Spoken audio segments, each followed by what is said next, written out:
She didn't know why the room went silent until Chicago's most dangerous man looked straight at her. And maybe that is the scariest kind of moment, not the one where danger screams, but the one where it notices you. Clara Hayes only came to the wedding to survive one evening. One glass of champagne. One polite smile. One quiet escape before her family could pull her back into the world she had spent years running from. But under the chandeliers of a downtown Chicago ballroom, every voice died when Cade Mercer walked in. Men lowered their eyes.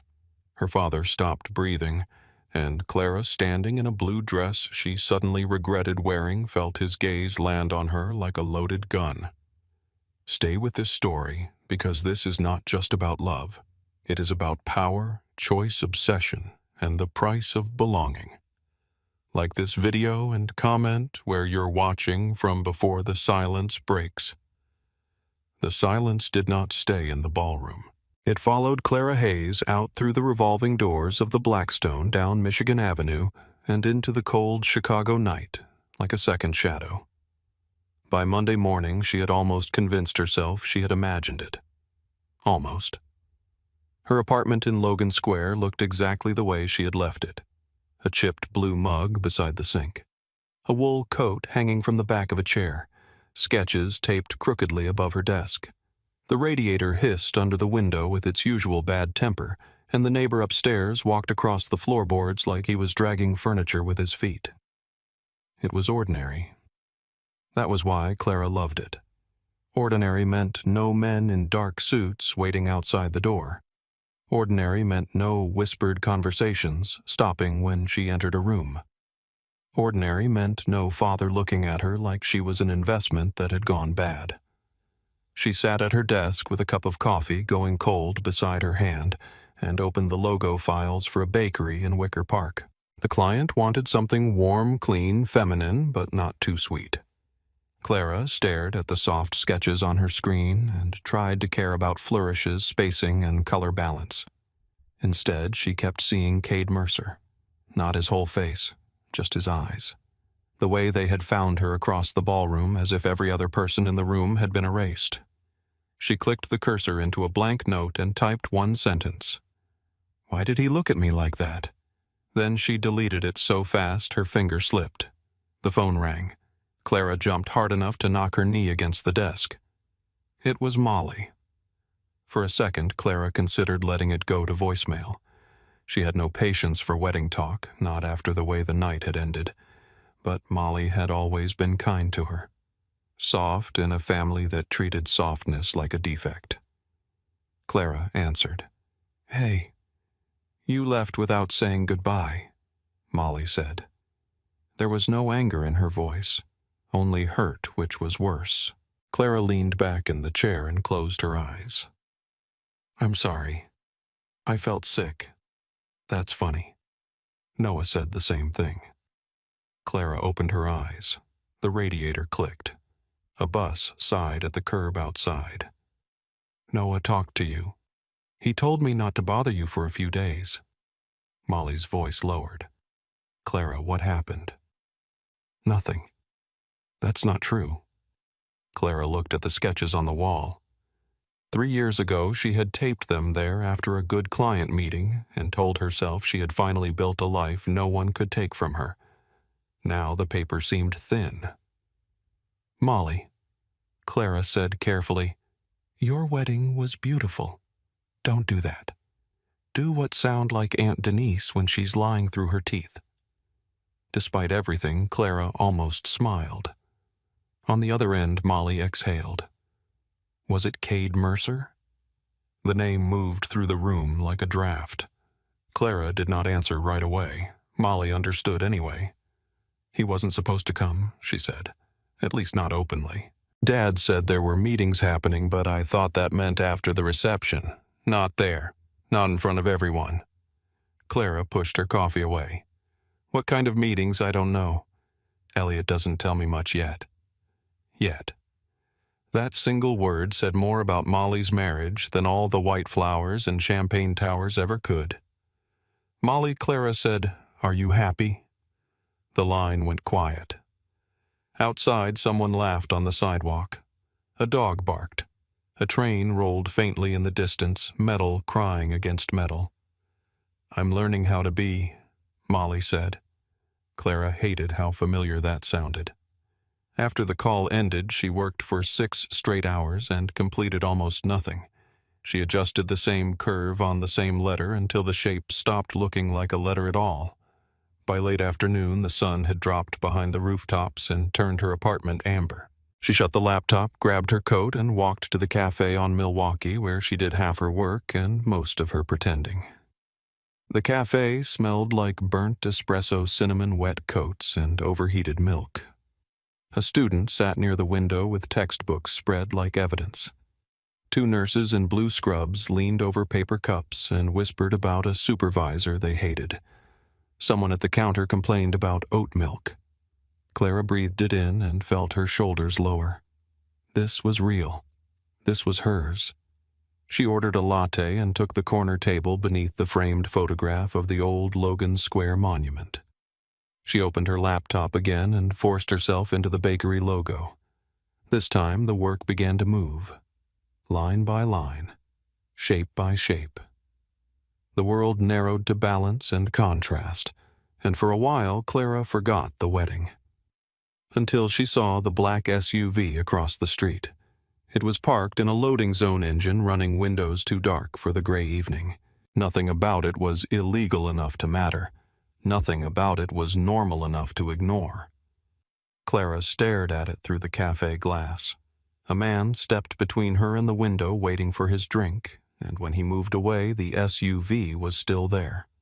Her first thought was her father. Richard Hayes had never liked not knowing where his daughter was. When she first left home, he sent men to stand outside her design school, outside her first apartment, outside the grocery store. He called it concern. Clara called it surveillance. They had fought about that for 6 months until she changed neighborhoods, changed numbers, and stopped answering the door. But this felt different. Her father's men were lazy with fear. They wanted to be seen because being seen was the point. This SUV waited like it did not care whether she noticed. Clara closed her laptop and stood. The student looked up as her chair scraped the floor. She walked out without finishing her latte. Cold air hit her face. The streetlights had flickered on glowing gold against damp pavement. Chicago in October had a way of making every sidewalk look like the opening shot of a crime scene.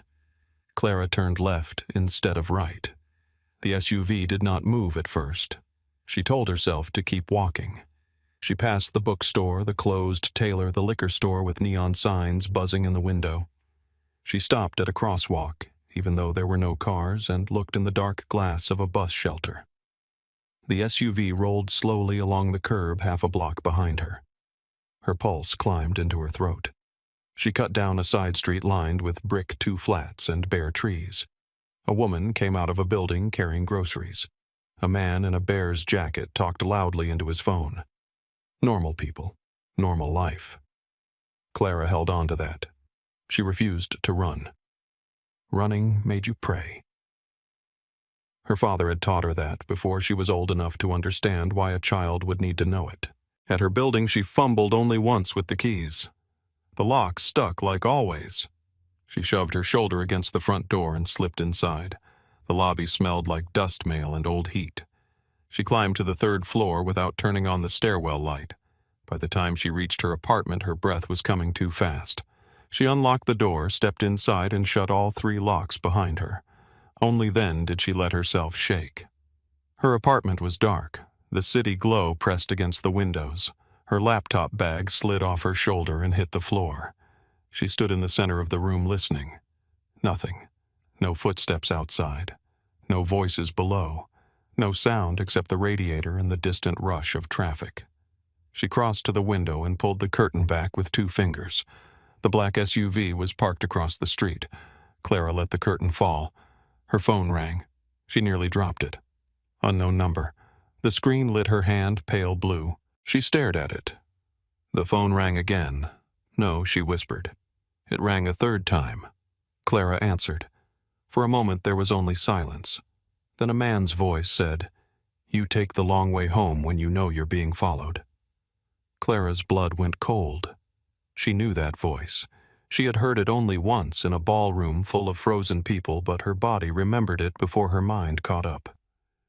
Cade Mercer. I was wondering whether you'd say my name like a curse or a question. She gripped the phone tighter. Are you outside my apartment? No. Your men are? Yes. The honesty was so clean it felt obscene. Clara walked backward until her hip hit the edge of the desk. Call them off. I will. When I know you're safe. I am safe. You live on the 3rd floor of a building with a broken front lock and a landlord who thinks a security camera from 2009 counts as protection. Her mouth went dry. You checked my building, I own your building. Clara stopped breathing. Cade continued calm as winter. Not personally. One of my companies does. The paperwork is boring. The effect is useful. You're insane. People say that when they mean thorough. No, I mean insane. A faint silence followed. She could almost feel his amusement through the line. You're angry, he said. You had me followed. Yes. You looked into my home. Yes. You bought my building. I bought the debt attached to the building. There's a difference. Not to me. That is fair. The words disarmed her for half a second. Not enough to soften her. Enough to make her hate that he sounded reasonable while doing unreasonable things. What do you want? She asked. To see you without 200 witnesses pretending not to watch. No. You answer quickly, because the answer is obvious. Obvious answers are usually the least honest ones. Clara laughed once, sharp and humorless. You don't know anything about my honesty. I know you left the Hayes house at 22 with 3 suitcases and less than $2,000. I know you paid your own way through design school even though your father offered to cover it if you came home for Sunday dinners. I know you turn down clients when they ask who your family is. I know you still send Molly birthday gifts, but you never include a return address. Clara's skin crawled. It was not just information. It was intimacy stolen in pieces. Stop, she said. Cade was quiet. When he spoke again, his voice had changed. Lower, less polished. I know enough to understand you dislike cages. You don't understand anything if you think this isn't one. I did not call to frighten you. But you did. Yes, he said. I did. She waited for an apology. None came. Dinner tomorrow, he said. 8 o'clock. I said no. I heard you. Then why are you still talking? Because you're going to think about it all night. You're going to call your brother in the morning. He'll tell you I'm dangerous. He'll also tell you to go. Clara felt something twist inside her. Why would he do that? Because Noah understands that an invitation from me is better than interest without one. The line went silent for 1 beat. Then Cade said, Wear something you chose for yourself. He hung up. Clara lowered the phone slowly. The apartment felt smaller than it had 5 minutes ago. Not because anything had changed, because she now understood how easily it could be entered, studied, owned. She did not sleep. At 3 in the morning, she sat on the floor beside her bed with the lights off and a kitchen knife resting on her knee, feeling foolish and terrified in equal measure. At 7, she called Noah. He answered in a voice rough with sleep. Clara, he called. Noah was awake immediately. What did he say? He wants dinner. A pause. Clara closed her eyes. Tell me not to go, she said. Noah did not answer. The silence hurt more than fear. Noah, I can't. She stood suddenly furious. You told me to leave the wedding. You looked like you were going to drag me out by the arm. That was before he made contact. That makes no sense. It makes perfect sense in his world. I am not in his world." Noah sighed, and in that sound Clara heard the years between them. All the things he had stayed close enough to learn. All the things she had run far enough to forget. "You were born in it," he said. "So was I. You can move apartments, change numbers, build websites for yoga studios. It doesn't erase your last name. I left. You left the house. You didn't leave the map." Clara pressed her hand to her forehead. The radiator hissed behind her like something alive. Noah's voice softened. "Listen to me. Cade Mercer is not Dad. He doesn't bluff because he doesn't need to. He doesn't chase unless he already knows the route. If he's asking you to dinner, it means he is making an effort to look civilized." "That is horrifying." "Yes. And you still think I should go?" "I think you should hear what he wants while he's willing to say it across a table." Clara looked toward the window. Morning light was beginning to gray the glass. "What if he wants me?" Noah said nothing. That was answer enough. At 8 that night, a black sedan waited at the curb, not the SUV. This car was sleeker, lower too clean for her street. The driver stood beside the back door in a dark coat, hands folded in front of him. Clara watched from her window. She had changed clothes 4 times. A black dress felt like surrender. Jeans felt childish.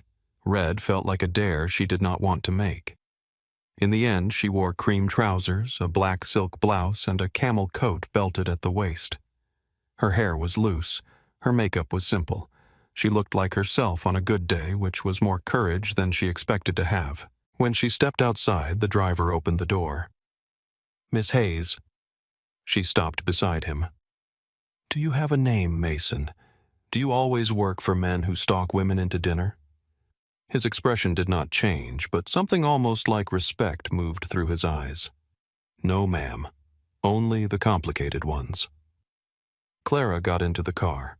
The ride was silent. Chicago slid past the tinted windows in wet flashes, corner stores, brownstones, underpasses tagged with graffiti.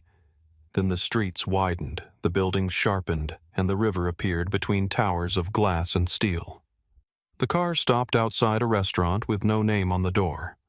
Inside, the host did not ask for a reservation. He only looked at Mason and stepped aside. Clara followed him through a dining room filled with people who pretended not to stare. Candlelight floated over white tablecloths. Low voices moved like smoke. Somewhere silver tapped porcelain. At the back of the restaurant, Mason opened a heavy wooden door. Cade Mercer stood when she entered. That small act annoyed her. It was too graceful, too controlled, too close to manners. He wore a charcoal suit tonight, no tie again, white shirt open at the throat. The scar near his mouth caught the warm light and disappeared when he turned. "Clara," he said. She stayed by the door. "Mr. Mercer." "Cade?" "No." His mouth curved slightly. "Not yet, then." Mason closed the door behind her. The sound was soft, final. Clara looked at the table. 2 settings, water already poured, wine unopened, no one else in the room. Cade gestured to the chair across from him. "Sit, please. I prefer standing when I'm angry." "Then stand." That surprised her. He sat first. For a few seconds, neither of them moved. Clara had imagined him filling the silence with commands. He did not. He waited. That made the room harder to survive. Finally, she crossed to the chair and sat. A waiter entered without speaking, placed a small plate of bread on the table and vanished. Clara looked after him. "Does everyone around you move like they're afraid of making noise?" "Most people make too much noise. Convenient philosophy for a man who scares rooms quiet." Cade studied her. "You noticed that. Everyone noticed that." "Yes," he said. "But you hated it." Clara picked up the water glass just to have something to do with her hands. "Why am I here? Because I asked. No. That is why the car came. It is not why I got into it. Cade leaned back in his chair. The candlelight made his eyes look darker than they had at the wedding. Then why did you? Clara hated that the truth rose before she could stop it. Because my brother sounded afraid. Cade nodded once, as if that answer mattered. Noah has good instincts. Noah grew up surrounded by men like you. There are no men like me. The words were quiet, not arrogant, simple. Clara looked at him for a long moment. That might be the worst thing you could have said. It was not meant to comfort you. Do you ever try to comfort people? Rarely. Why, I'm usually the reason they need it. The room seemed to tighten around that sentence. Clara looked away first. Dinner arrived in courses she barely tasted, some kind of delicate fish, greens dressed in lemon, pasta folded around ricotta and herbs. Cade did not push wine on her. When she declined, he nodded and drank water too. That irritated her almost as much as the stalking. He asked about her work. At first she gave short answers. Small business branding, websites, visual identity, client strategy. He listened. Really listened. Not the way men listened when waiting for a chance to talk again. Cade watched her with unsettling focus, asking questions that slipped under her prepared responses. What makes a good logo? Clarity. Clara said. That sounds insufficient. It is. A good logo has to be simple enough to remember and specific enough to feel inevitable. Inevitable, he repeated. Yes. Like it was always supposed to look that way. Cade glanced at the untouched wine bottle. Power is similar. Of course you would say that. It's true. The most effective power feels natural to the people obeying it. They stop questioning who arranged the room. Clara's fork paused. And you arrange rooms? Yes, at weddings too. His eyes returned to hers. I did not arrange that room. No. You only killed it. For the first time, Cade smiled. It changed his face in a way Clara disliked because it made him look almost human. Your father said you were difficult. My father says that about any woman who speaks in full sentences. Richard underestimates you. Clara felt an old anger stir. Richard does not know me, because you made sure of it. That sounds like judgment. It was admiration. She had no ready answer for that. Cade reached for his water. The movement pulled his cuff back just enough for Clara to see a thin scar along his wrist. Not decorative, not old enough to be forgotten. He saw her notice. Knife, he said. I didn't ask. You wanted to. I know better than to ask men like you about scars. His gaze sharpened. Men like me. Yes. And what are men like me? Clara set her fork down. Dangerous, used to getting what they want, convinced that honesty excuses cruelty. The silence after that felt different from the ballroom. Smaller, hotter. Cade looked at her as if she had placed a hand against a locked door and found the one weak hinge. You're not wrong, he said. Again, no apology. Again, the truth. Clara hated how much more frightening that was. She leaned back. Why me? Cade did not pretend to misunderstand. He looked at her for so long that Clara felt the question expose more than she intended. Because you left, he said. That's it, no. Then say the rest.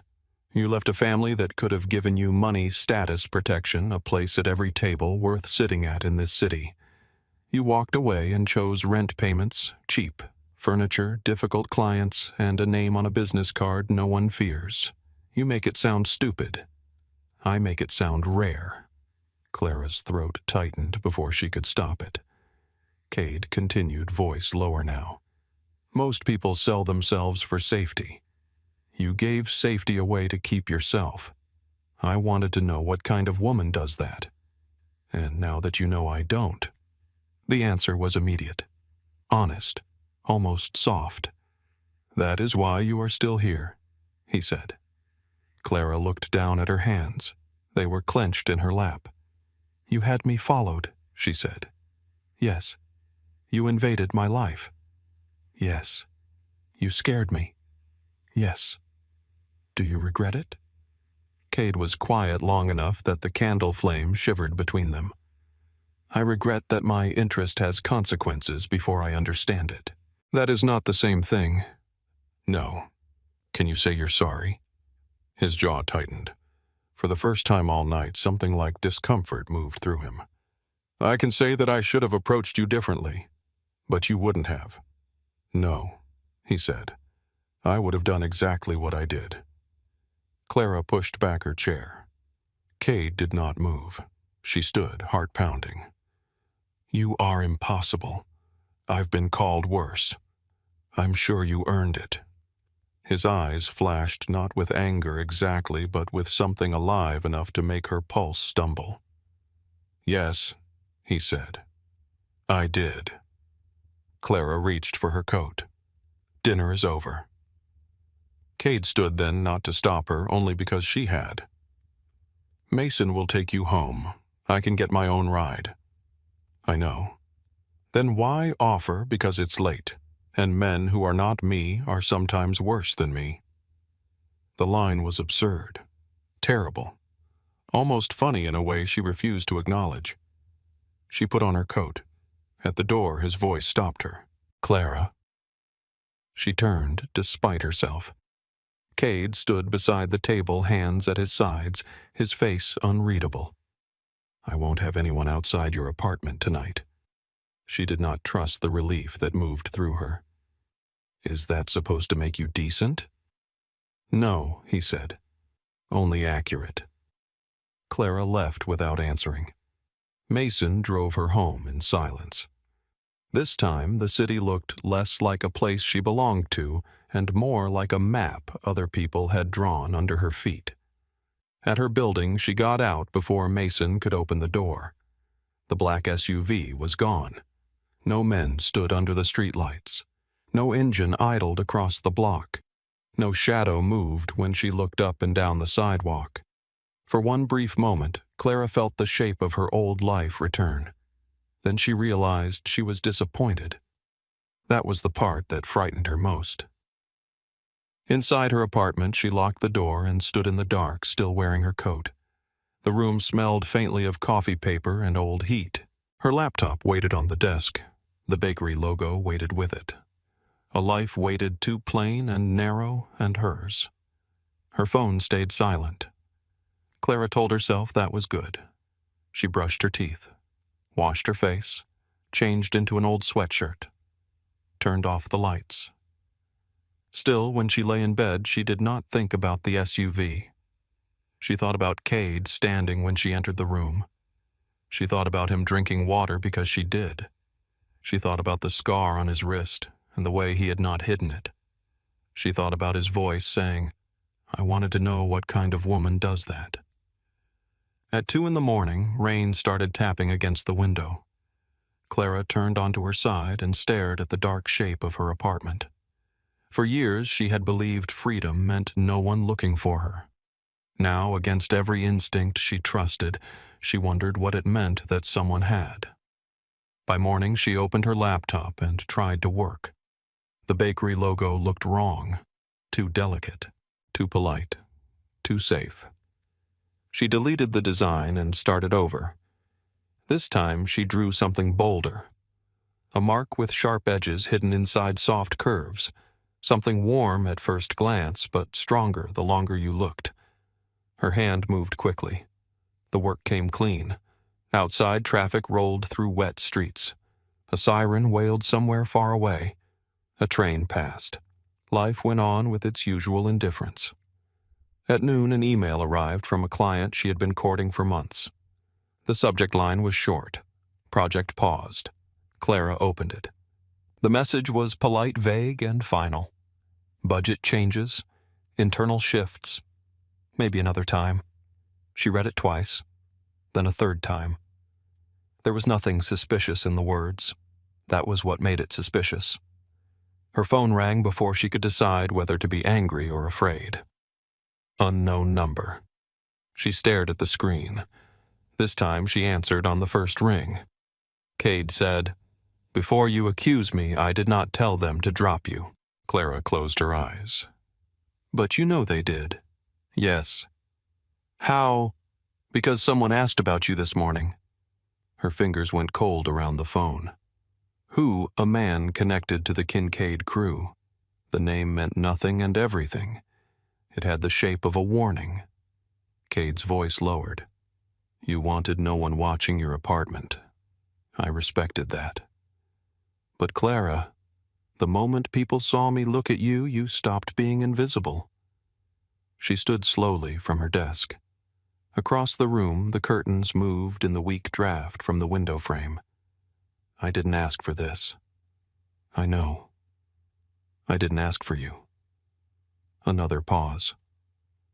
"No," Cade said. "You didn't." Clara looked at the new logo on her screen, all those sharp edges disguised as beauty. "What happens now?" For once, Cade did not answer right away. When he did, his voice was quiet enough to make her listen harder. "Now you decide whether you still want to pretend the room went silent for no reason." Clara kept the phone pressed to her ear long after Cade stopped speaking. She could hear him breathe once, slow and controlled, as if even silence obeyed him. "I don't pretend," she said. "Yes, you do." The words struck harder than they should have. Clara stood in the middle of her apartment with the rain thinning against the window and her laptop glowing on the desk behind her. The paused project email remained open. The polite lie of it sat there in clean black letters. "You don't know me well enough to say that. I know you built a life small enough that no one from your father's world would bother reaching into it." Her throat tightened. "That's not pretending. That's survival." "Maybe."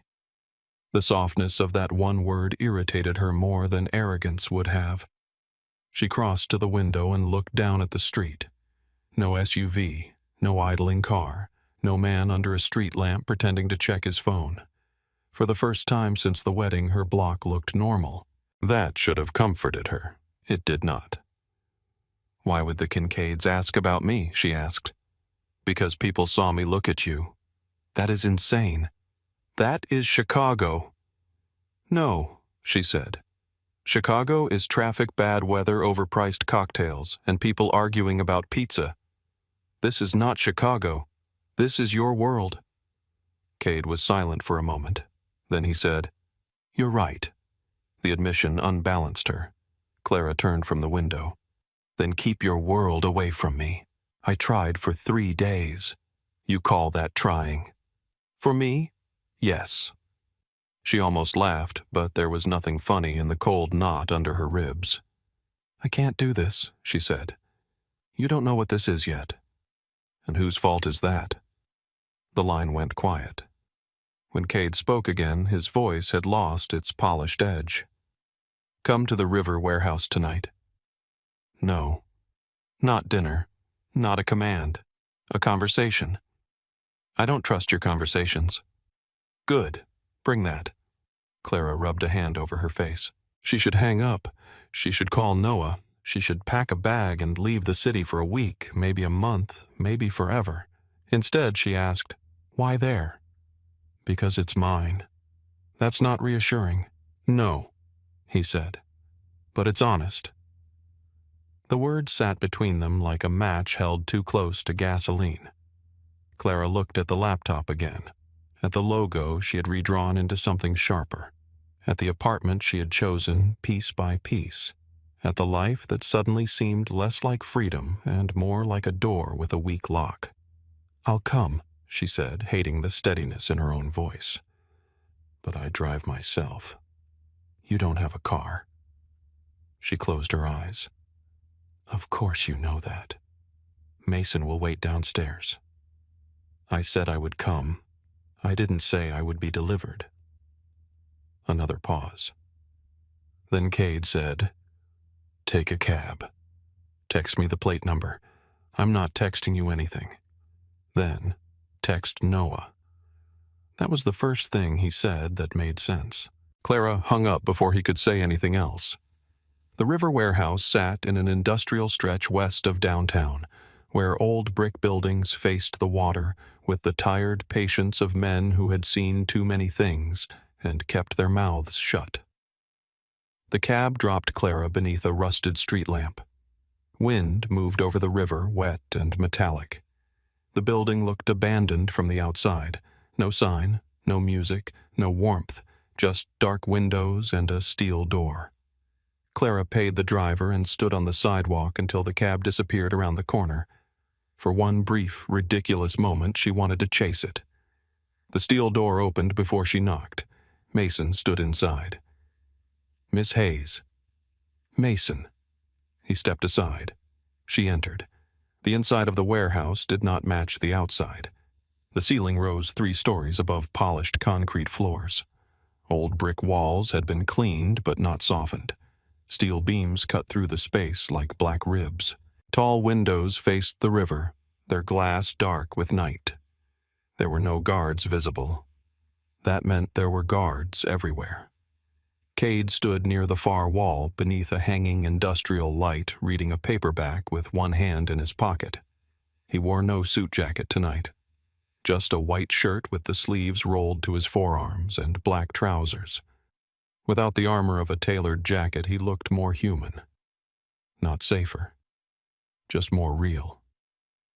Clara stopped 10 feet away. You read a lot for a criminal. Cade looked up. You insult people quickly for a designer. I'm adaptable. So, I've noticed. He closed the book around one finger to mark the page. What is it? She asked, despite herself. Poetry. That surprises me. It surprises everyone who thinks violence and language don't come from the same hunger. She folded her arms. That sounds like something men say when they want murder to sound educated. Cade's mouth shifted. Not a smile. Close. Fair. Clara glanced around the room. A leather sofa near the windows. A long table scattered with blueprints. A bar cart untouched in the corner. A painting leaned against one wall, still wrapped in brown paper. This place doesn't feel finished, she said. It isn't. What is it supposed to be? Cade looked around as if seeing the building through her eyes. A place no one can enter without permission. A fortress. A home, maybe. The word landed strangely. Clara did not like the way it softened the concrete. Why did you bring me here? Cade set the book on the table. Because you asked me to keep my world away from you. And this is your answer. This is where I can show you the edges of it. She stared at him. You think showing me makes it better? No. I think letting you imagine it makes it worse. Wind pressed faintly against the windows. Somewhere in the building, metal creaked. Clara stepped closer, slow enough to pretend she had control over it. You had me followed. You found my clients. You knew my apartment. Now a rival crew knows my name because you looked at me in a room full of people who were trained to notice everything. Yes. Stop saying yes like it absolves you. It doesn't. Then what does it do? It keeps us from wasting time. That lit anger through her chest. You are unbelievable. I've been called worse tonight. By who myself? The answer stopped her. For the first time, Cade looked away before she did. His gaze moved to the river beyond the glass. I should not have let them see it. See what he looked back. That I wanted you. The bluntness of it went through her like heat. Clara hated him for saying it that way. Hated the room for going still around the words. Hated herself because part of her wanted him to say it again. You don't know me, she said. No, you can't want me. That's not how wanting works. It should be. Most things should be better than they are. Clara laughed under her breath. That is the closest thing to a normal opinion you've had. Cade stepped around the table, careful, unhurried. He stopped far enough away that she did not have to move. I want to court you. The word sounded ancient in his mouth. Clara blinked. Court me? Yes. Are you from 1947? My grandmother would be pleased you noticed. That was not a compliment. It didn't need to be. She stared at him. You stalked me into a date and now you want to court me. I handled the beginning badly. Badly. Yes. That's your word. I'm choosing a restrained one. Her anger should have sharpened. Instead, it wavered because he was not smiling now. He was not playing with her. The control in his face had become something tighter, something almost unsure. Clara took a breath. If you want to see me again, there are rules. Cade nodded once. Name them. No surveillance. His jaw moved. No men outside my building, no one watching me work, no one following me to the grocery store. If there's an active threat, I need to know where you are. Then ask. That may not always be fast enough. Then you'll have to learn patience. A quiet passed through him. Clara continued before she could lose nerve. No contacting my clients. No buying anything connected to me. No speaking to my landlord. No showing up uninvited. No using Noah to get information. No deciding what is best for me and calling it protection. Cade watched her with an expression she could not read. That is a long list. It can get longer. I believe you. And if I say no, it means no. His eyes held hers. I know what no means, Clara. Do you? The question struck something. His face did not change, but the room seemed to.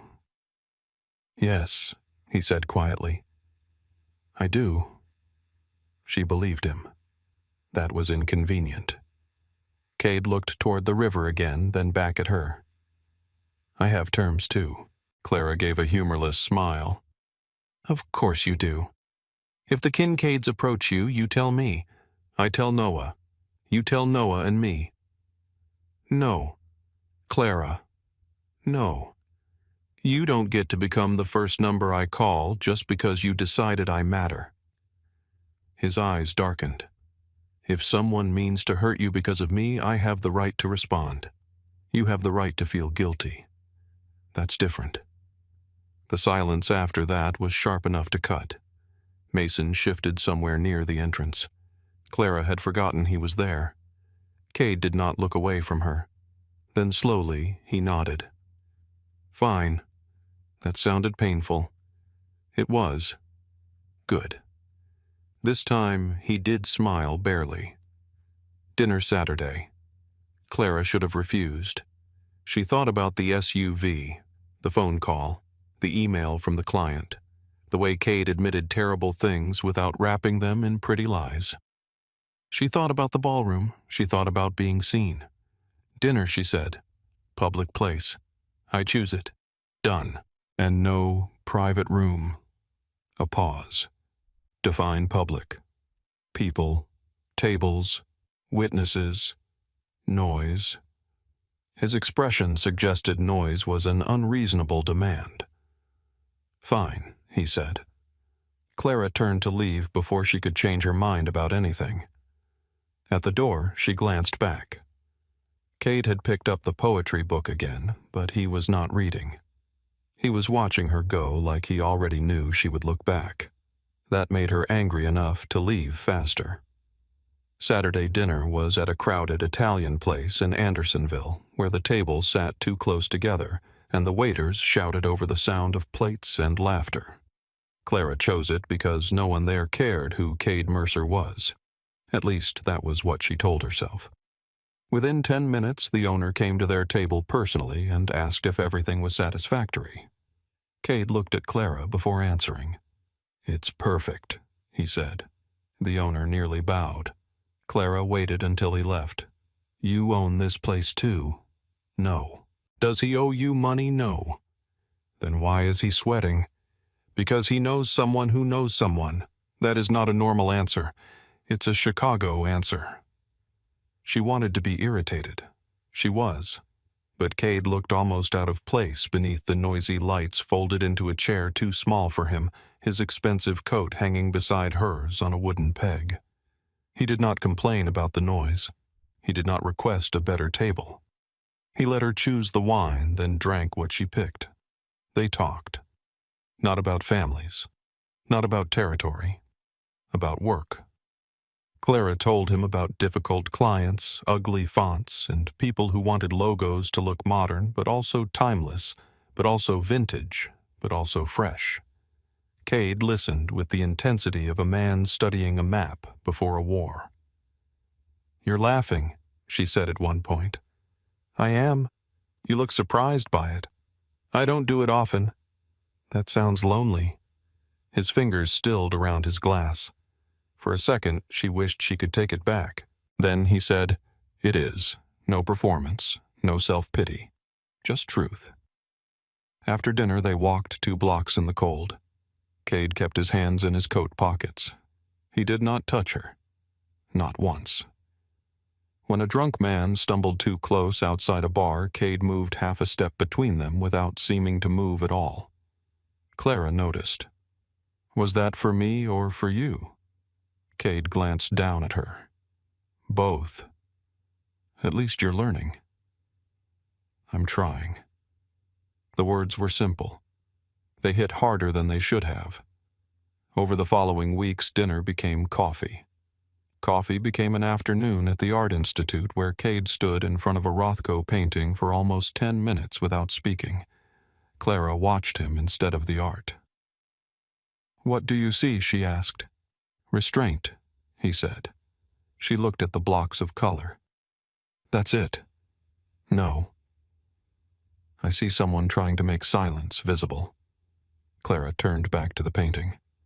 For once, she did not know what to say. Another night, he took her to the symphony. Clara wore a black dress, this time plain and fitted. Cade arrived at her building and waited outside exactly as instructed. No coming up, no driver at the door, no surprise. When she stepped out, his face changed. Only slightly. "Enough." "You look beautiful," he said. She looked at the black car behind him. "Is Mason driving?" "Yes." "Is anyone following us?" "No." "Are you lying?" "No." She studied him. Cade let her. That became the dangerous thing about him. Not the power, not the money, not the way rooms adjusted around him. It was the patience, the way he allowed her suspicion to exist without punishing it, the way he made room for her anger and still waited beside it. At the symphony, he held her coat. During the second movement, his hand rested on the armrest between them. Open. Still. Not touching. Clara looked at it for a full minute. Then she placed her hand in his. Cade did not move at first. Then his fingers closed around hers with such care that her chest ached. The music rose. Clara kept her eyes on the orchestra and told herself this was not surrender. But when he rubbed his thumb once across her knuckles, slow and almost reverent, she forgot the argument she had been having with herself. The city noticed them. Of course it did. A photograph appeared in a society column the next morning. Cade Mercer and unidentified woman leaving the Chicago Symphony. Clara stared at the image on her phone while standing in line for coffee. Unidentified woman. She laughed once. Then she saw the second message. Noah. "Call me." She did. He answered immediately. "You were photographed with him. Good morning to you, too." "This is not funny. I didn't say it was. You don't understand what public means with a man like Cade." Clara stepped out of the cafe line and moved toward the window. "What does it mean, Noah?" "It means people stop guessing. It means they start planning." Her stomach tightened. "Planning what?" "How to use you. How to test him. How to insult your father through you.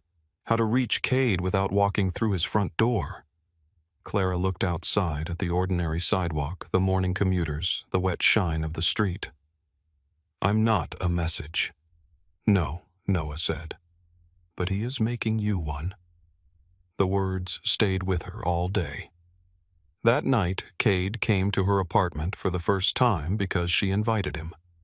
He stood in the doorway without crossing the threshold until she stepped back. The apartment looked smaller with him inside. Not worse, just altered. He took in the couch, the sketches, the old radiator, the plants on the sill. "This is very you," he said. "You don't know what very me is." "I'm learning." She hated that the answer warmed her. They ate takeout on the floor because her table was covered in sketches. Cade loosened his cuffs and sat with his back against the couch, long legs bent awkwardly, looking like a king forced into civilian clothes. Clara laughed. "What, you look uncomfortable?" "I'm fine. You look like the floor insulted your bloodline. The floor and I have reached an understanding." For a while it felt almost normal. Then her phone buzzed. A client email. She opened it, read it, and felt the blood drain from her face. "What is it?" Cade asked. "Nothing." His expression changed. "Clara." She looked at him. "Don't do that. Do what say my name like you already have the right to worry." He went still. She regretted it immediately, then hated that too. "It's a client," she said. "They want to postpone the launch. They got nervous after someone asked questions about me." Cade's face emptied. That was when she knew. "You did something she said. I had Mason make inquiries." Clara stood. Cade rose more slowly. "You promised." "I promised not to interfere without cause." "No. You promised not to contact my clients. They were approached by Kincaid people. So you approached them too. I needed to know if they were a risk. They are a florist opening a second location. They share a silent investor with a man who moves money for Wyatt Kincaid." "You hear yourself, right?" Clara's voice shook now. "You hear how insane my life sounds because you looked at me at a wedding." Cade's jaw tightened. "This was always your life. I only made it visible." "No," she said. "That is what men like you do. You break something, then tell people it was already cracked." The words hit him. She saw it. For 1 second, the control slipped. Then it returned colder. "I am trying to keep you alive. I was alive before you. You were hidden. I was free." "Were you?" he asked. The question was quiet. Cruel because it was not meant to be. Clara stepped back as if he had touched her. Cade saw it and went still. She pointed to the door. "Leave." He did not move. Not at first. The room held its breath. Then Cade picked up his coat from the chair. At the door he turned. "I will call Mason off your clients. I don't want Mason near my clients. I don't want your protection. I don't want your world deciding what parts of my life survive." Cade looked at her with something raw moving behind his eyes. "And me?" Clara's throat closed. She hated him for asking. She hated herself for not knowing the answer fast enough. "I don't know," she said. Cade nodded once. That was all. Then he left. For 3 days there was nothing. No calls, no cars, no Mason, no flowers, no shadow at the corner, no presence humming beneath the surface of her life. Clara got exactly what she had demanded. She worked. She bought groceries. She walked home alone. She answered client emails and pretended not to check her phone every hour. Freedom returned in pieces. It should have felt like relief. Instead, it felt like a room after music stops. On the 3rd night, she walked past the cafe where she had first seen the SUV. The windows were fogged from the warmth inside. People sat with laptops and paper cups.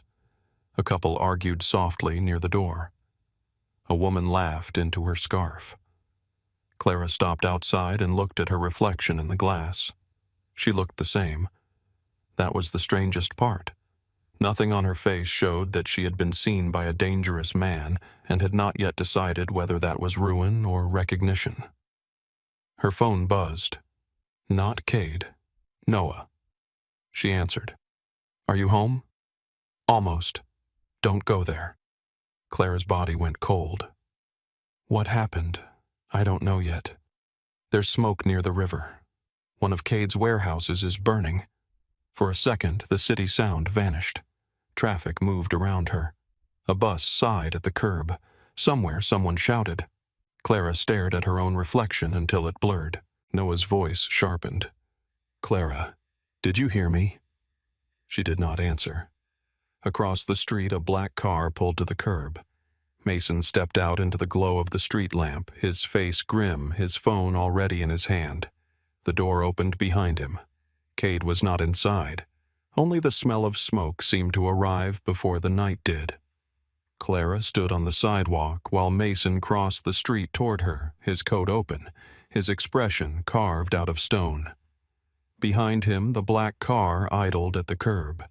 Its windows reflected the cafe lights and the wet pavement, turning everything into broken gold. "Get in," Mason said. Clara did not move. "Where is he?" At the site. "Is he hurt?" Mason looked past her once, scanning the street in a way that made every parked car feel suspicious. "Not when he called me." That was not an answer. It was a knife wrapped in manners. Clara took one step back. "I'm calling Noah.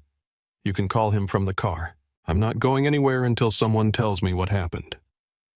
Mason's jaw tightened. He was not a man who wasted words, but for 1 second she saw the strain beneath his control. "One of Mr. Mercer's warehouses is burning near the river. We don't know yet if it was an attack or a message. Either way, your name has been spoken in rooms where it should not be spoken." The cold moved through her coat. "My name, yes. By who Kincaid people?"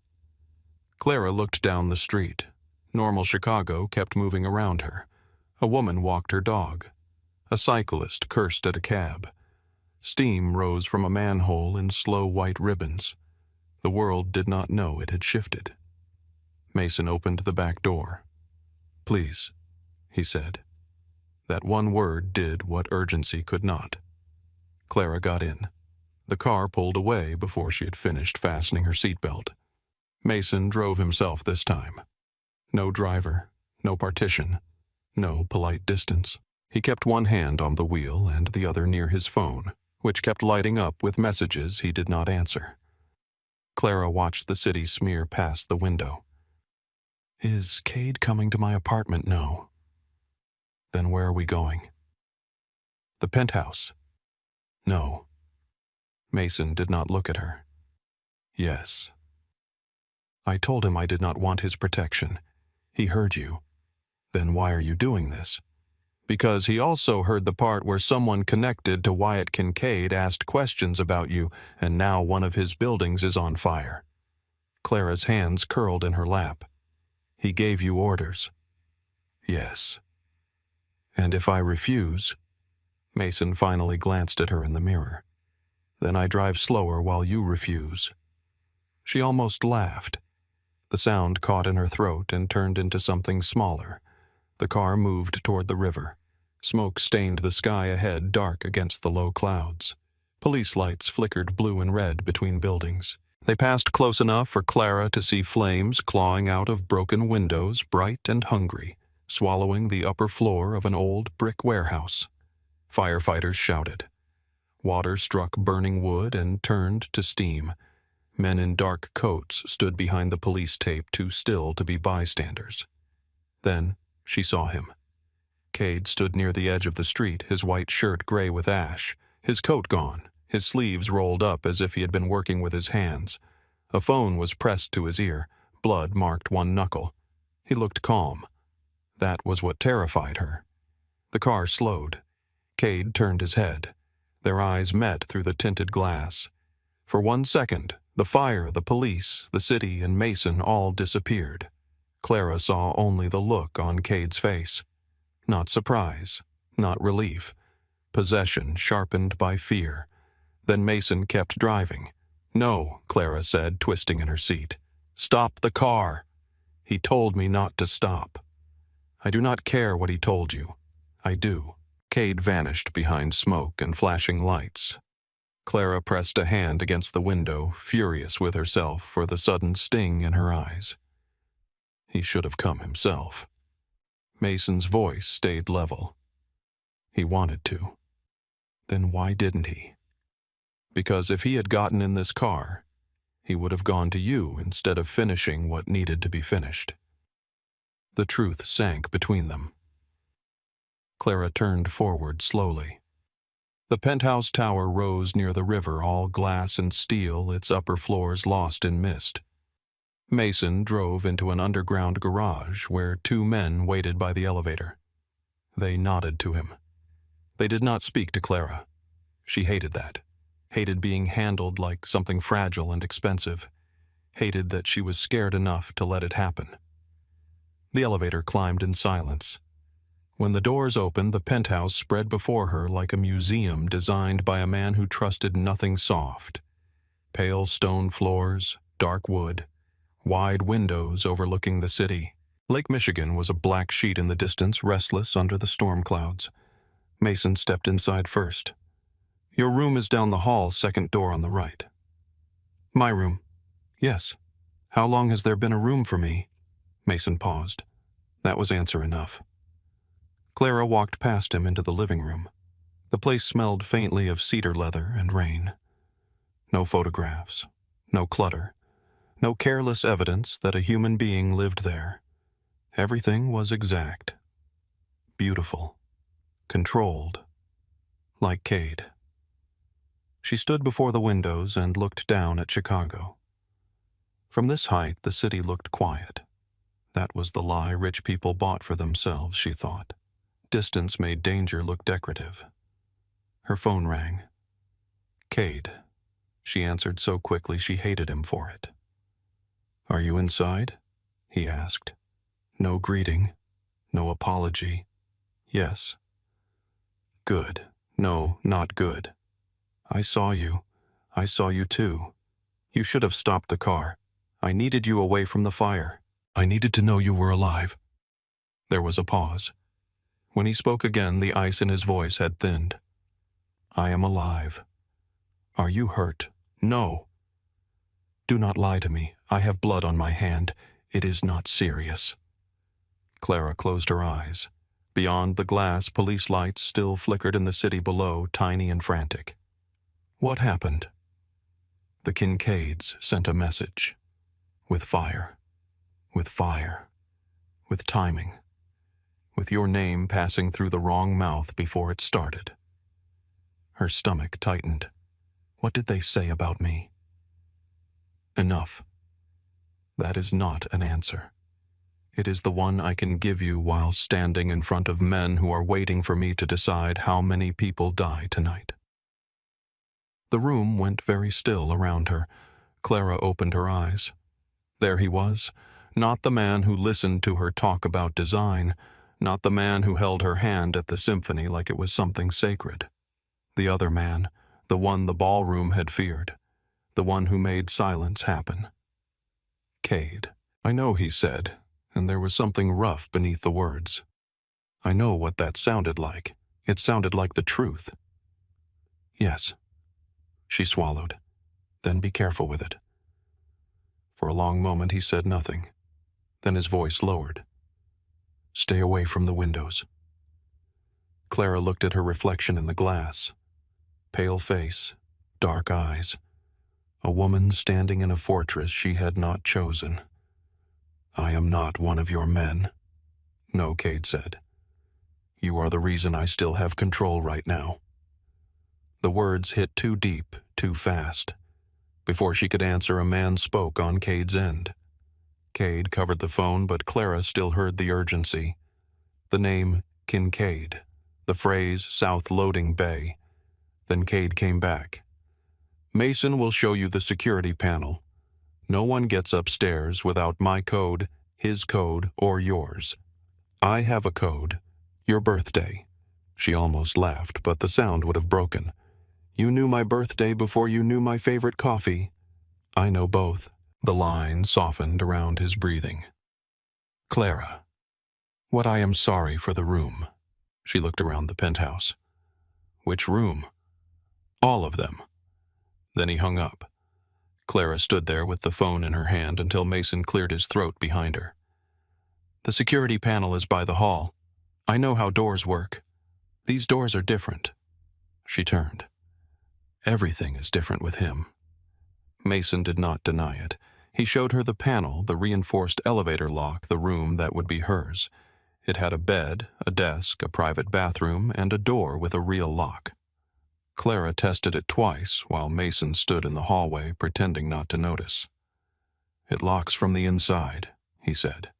Cade told you to say that no. He told me to make sure it was true. That stayed with her after Mason left. Clara did not unpack. She set her bag on the chair and walked through the penthouse barefoot, trying to understand the shape of the life Cade had built around himself. The kitchen looked unused but expensive enough to feed a family for generations. The bookshelves were carefully arranged, but the books were worn. Philosophy, poetry, history, war. In the office, maps covered one wall. Chicago broken into lines, territories, routes, names. She found the river warehouse marked in red pencil. Nearby, another mark circled a block close to her apartment. Her breath caught. She stepped closer. Logan Square, her street, her building. Not new, not added tonight. The pencil mark had been there for a while. A sound came from the elevator. Clara turned. The doors opened. Cade walked in alone. His shirt was ruined ash smeared across the front.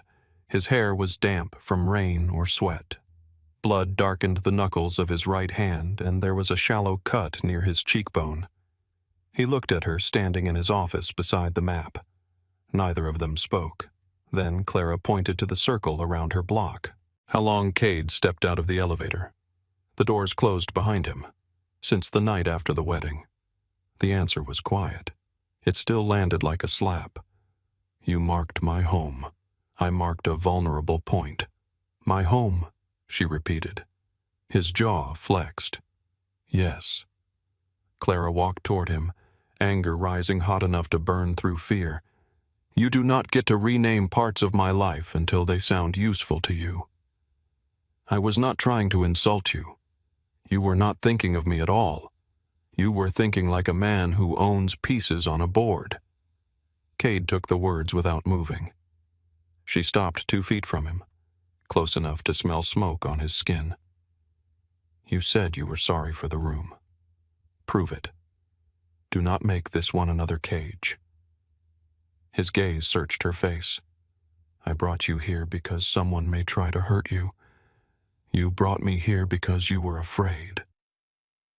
Yes. The answer stole some of the force from her anger. Cade looked exhausted suddenly. Not weak. Never that. But worn down beneath the sharp edges. I am afraid, he said. There. Does that make it better? No. Good. It should not.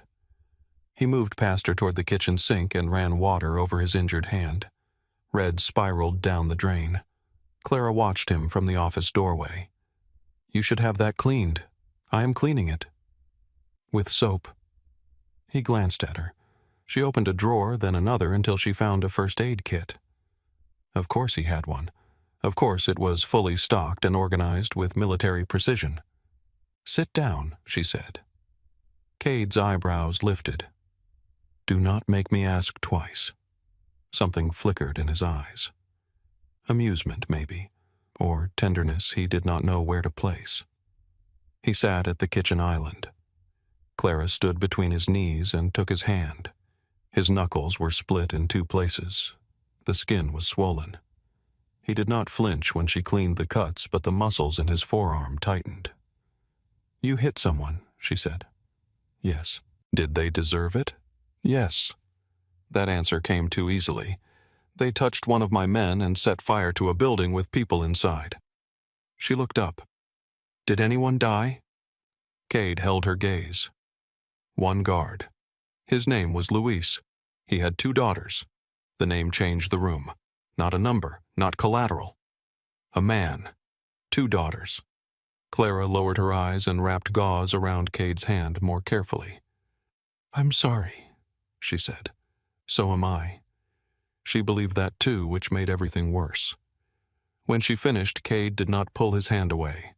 For a while they stayed like that, her fingers resting against his palm, his knees on either side of her legs, the city shining beyond them, indifferent and beautiful. "You should go to bed," he said. "You always say things like that when you do not know what to do with me. I know what I want to do with you." The air changed. Clara's breath caught.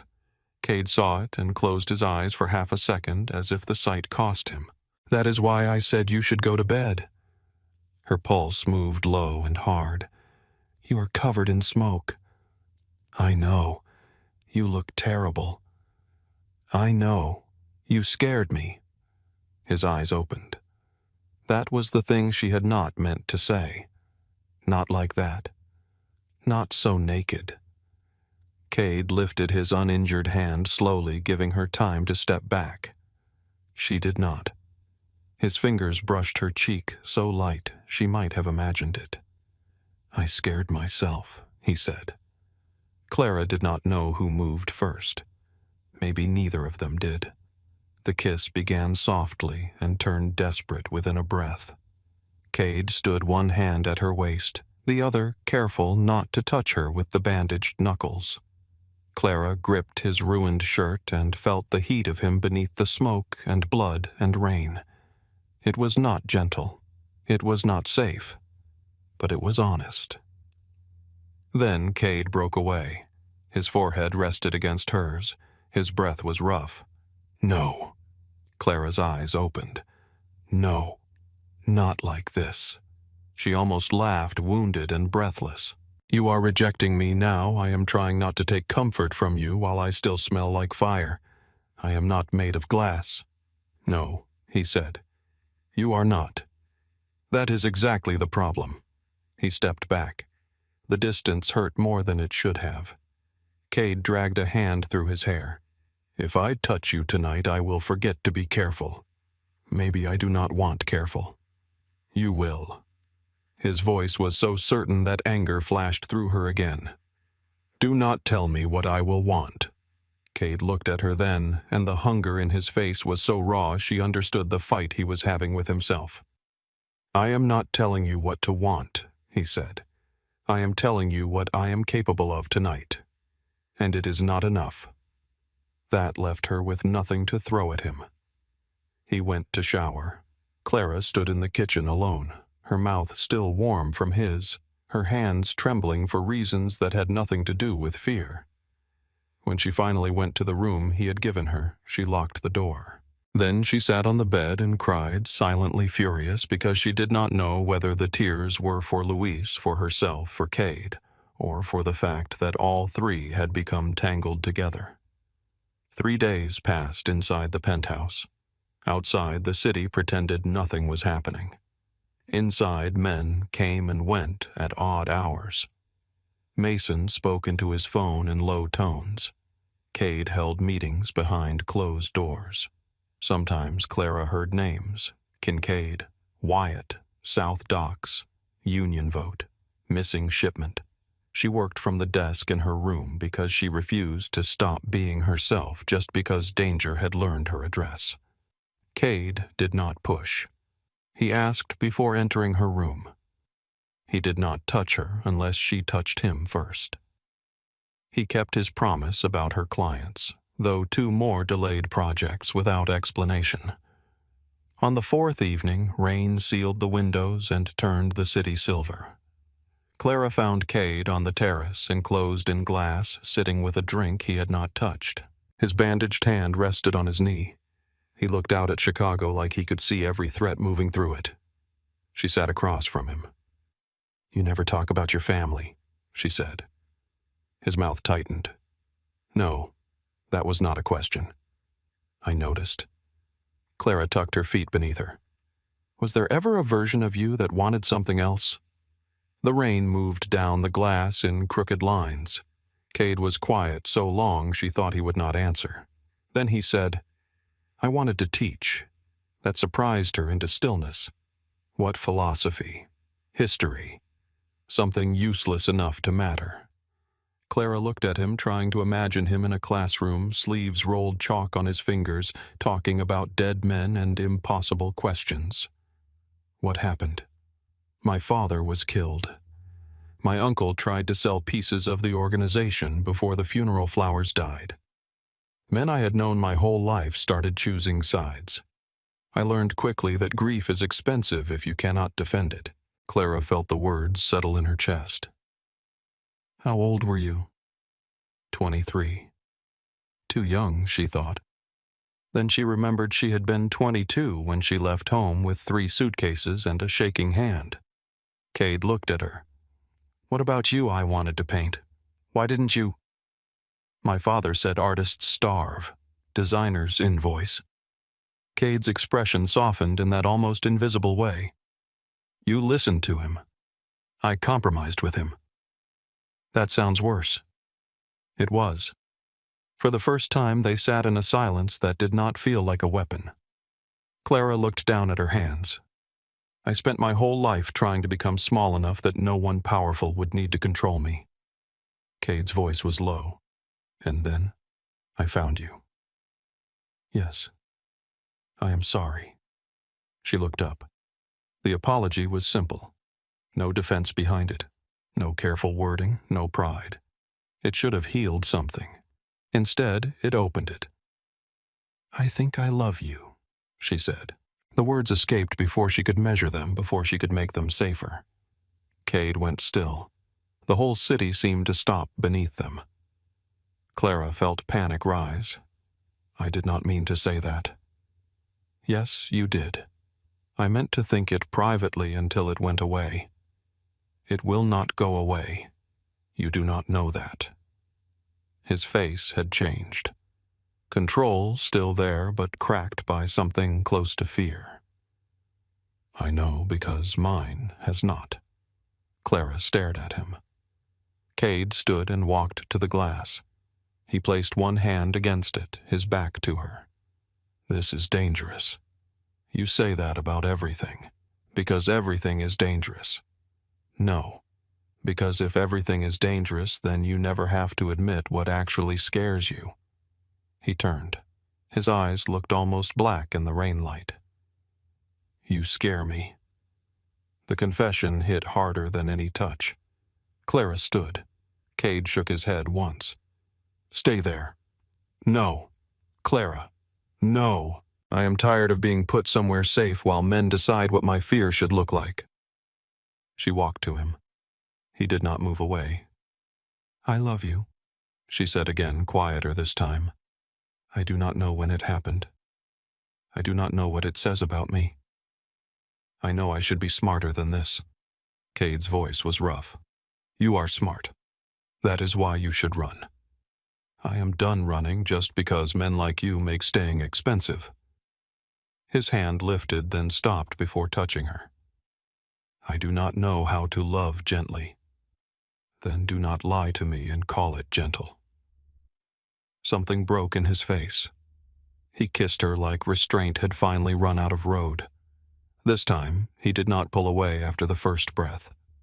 He cupped her face with both hands, careful of the bandage, and Clara rose into him like she had been moving toward this since the ballroom, since the first silence, since the moment fear and recognition had become impossible to separate. Then the windows flashed white. A sound like the city splitting open slammed through the penthouse. Cade tore his mouth from hers and threw his body over hers as the glass shuddered. Car alarms screamed far below. The lights flickered once, twice, then steadied. Cade was already moving. He grabbed her hand and pulled her from the terrace. What was that close? His phone rang. Mason's voice came through loud enough for Clara to hear pieces. North Garage. Possible secondary. Kincaid's signature. Unknown shooters. Cade's face emptied of everything soft. He turned to Clara. Panic room. Now. Her blood went cold. No. His eyes locked on hers. Now. I am not hiding again. This is not a debate. It is my life. It is your life I am trying to keep inside your body. The words cracked through the room. Clara stepped back. Cade caught himself. His voice lowered, but the urgency remained. Please. That word again. The one powerful men used when they had run out of force they were willing to spend. Clara nodded. Cade led her to the bedroom, moved a painting aside, and opened a hidden door. Inside was a small room with shelves of water medical supplies, a cot monitors, and a steel door thick enough to stop the world. She looked at him from the threshold. Come with me. I cannot. You can. No. His voice softened. I am the reason they are here, and I am the reason you are about to walk into it angry. For 1 second he looked like she had struck him, then he touched her cheek. I love you. That means I need you alive more than I need to be forgiven. He stepped back. The door closed between them. The lock engaged.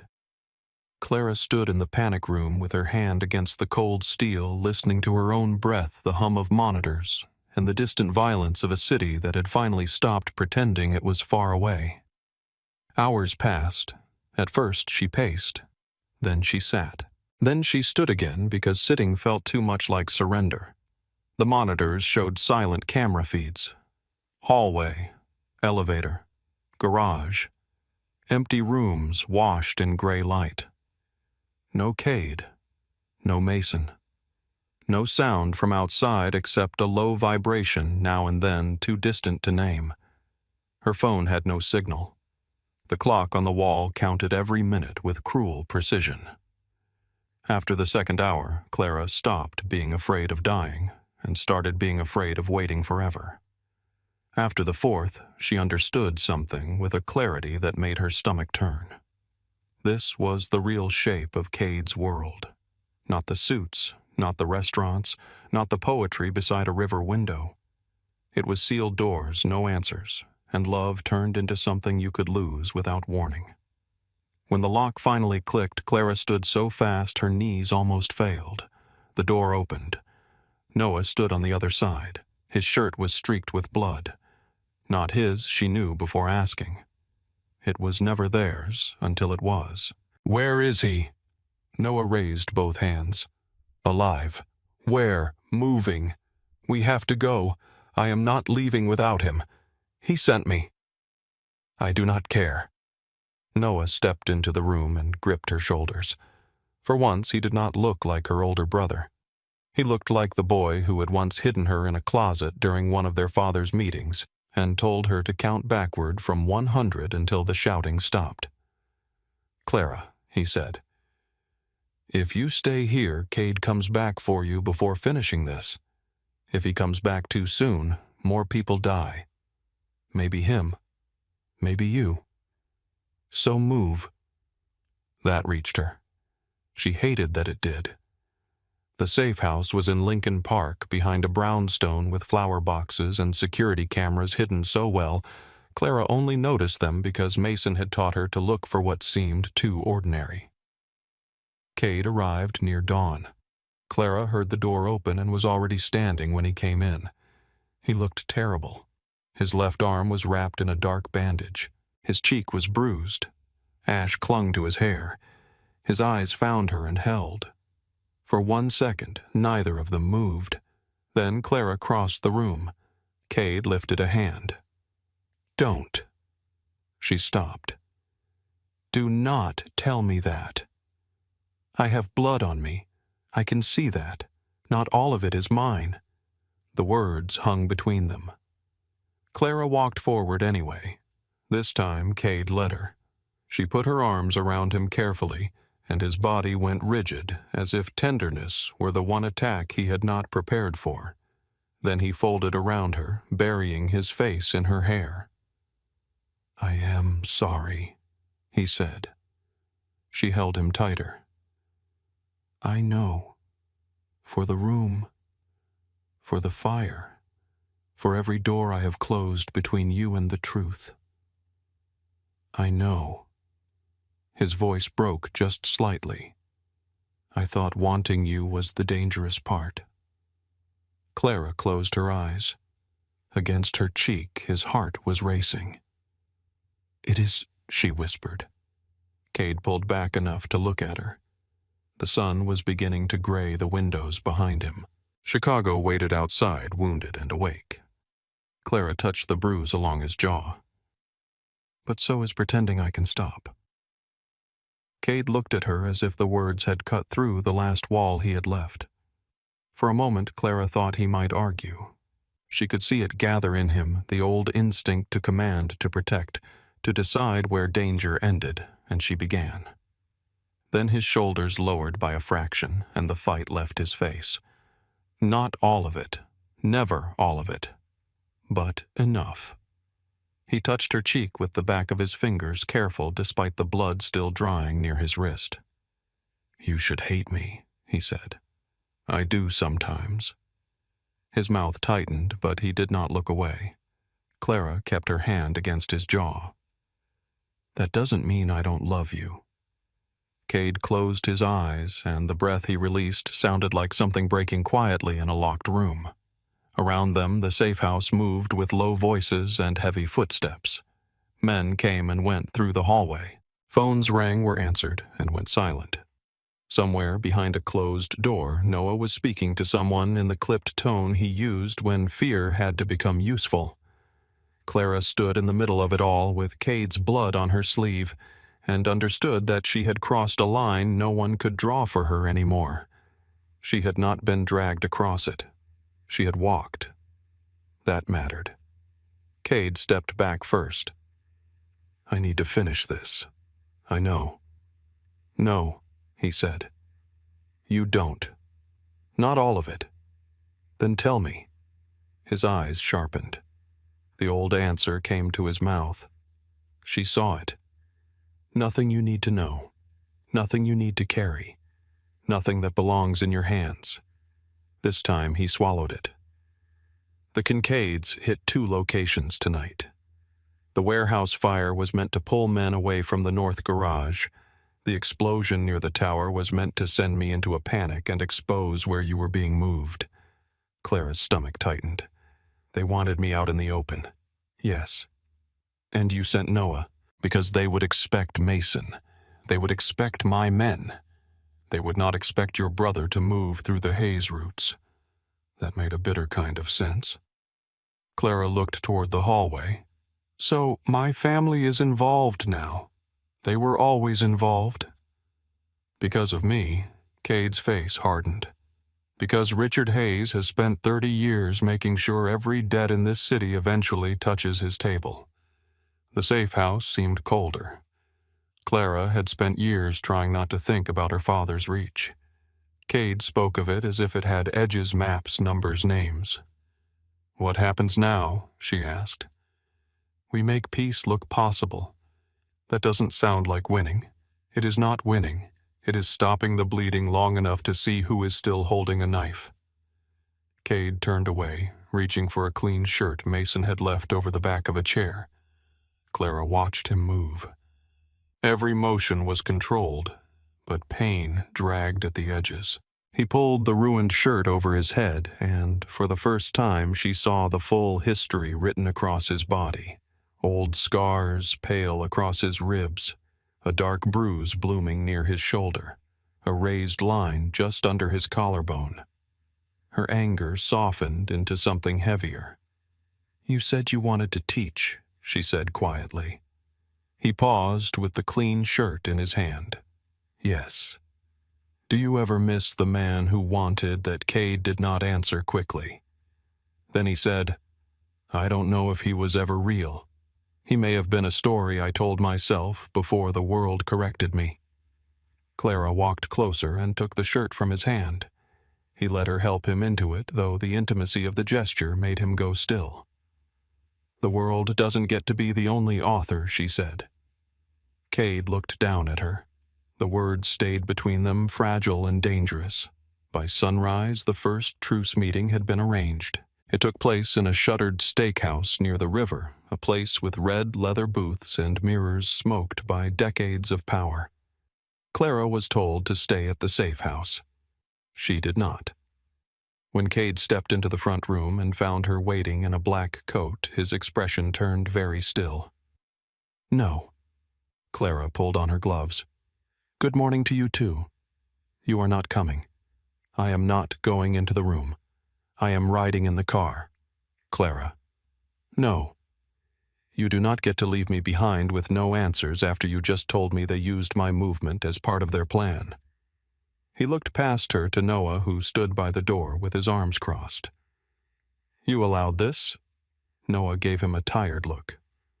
"Allowed" is a strong word. Cade's gaze returned to Clara. She held it. "I am not asking to play soldier," she said. "I am asking not to be stored away like evidence." For a few seconds, Cade said nothing. Then he buttoned his coat. "You stay in the car with Noah." "Fine. You do not step out?" "Fine. If anything feels wrong, you leave." "I know." His voice lowered. "Say it." Clara stepped closer. "If anything feels wrong, I leave." Only then did he nod. The ride was silent except for the rain striking the windshield. Clara sat beside Noah in the back seat while Cade rode in front with Mason. The city outside looked washed and bruised, as if the night had not ended but simply learned how to hide in daylight. At the steakhouse, men were already waiting. Clara saw Wyatt Kincaid for the first time through the car window. He was not what she expected. Not huge, not loud, not visibly monstrous. He looked clean and almost charming with dark hair, pale eyes, and a gray overcoat that fit perfectly. He smiled when Cade stepped from the car, and Clara felt a chill move through her. Some men wore danger like armor. Wyatt wore it like good manners. Noah leaned closer. "Do not stare." "I'm not. You are." Clara looked away, but not before Wyatt's eyes moved toward the car. He could not see her through the tint.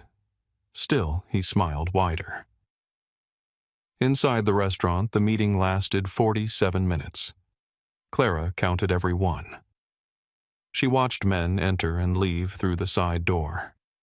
She watched Mason stand just inside the entrance, one hand visible, one not. She watched Cade through a gap in the blinds, once seated at the head of a table he did not own, looking like ownership had become unnecessary. When he came out, his face gave away nothing. That told Clara enough. Back at the safe house, Cade gathered his men in the dining room. Clara stood near the kitchen, trying to be invisible by habit. Cade looked at her. "Come here." Every man in the room noticed. Noah's head turned slightly. Mason's expression did not change, but his eyes sharpened. Clara walked in slowly. Cade did not explain her presence. He simply began. "The Kincaids agreed to a temporary border along the west freight routes. They will pay for the warehouse guard's family. They will return the north garage equipment by morning. In exchange, no open retaliation for 72 hours. One of Cade's lieutenants, a broad man named Grant, leaned forward. "And after 72 hours, we see who violates the terms first." Grant's mouth tightened. "Wyatt will." "Yes. Then why give him time?" Clara looked at the map spread across the table. Something about it pulled at her attention. Cade noticed. "What do you see?" Every man looked at her. Heat rose in her face, but she forced herself to step closer. The map showed the burned warehouse, the tower, the north garage, and 3 freight access points. Red marks, black marks, arrows. The logic of violence reduced to lines and blocks. Clara pointed to the north garage. This was not the real target. Grant gave a low laugh. "With respect, Miss Hayes, we lost 2 trucks there." Clara did not look at him. She kept her eyes on the map.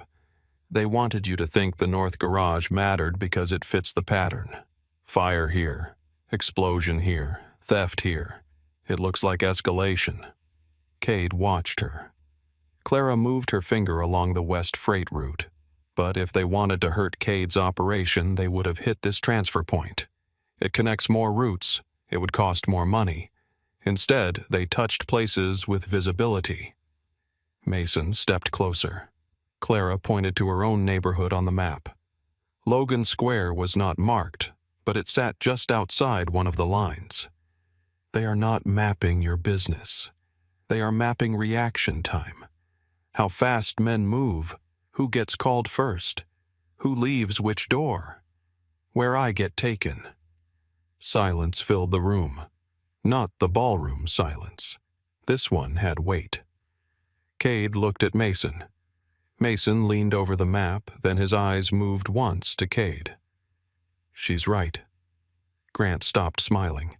Cade's gaze came back to Clara, and for one heartbeat she saw something in him that almost undid her. Pride, fear, wonder, all tangled together. Then he turned to the room. Change every route. No one uses the same vehicle twice. Noah moves with Clara until further notice. Mason, find who gave Wyatt our north garage schedule. The room shifted into motion.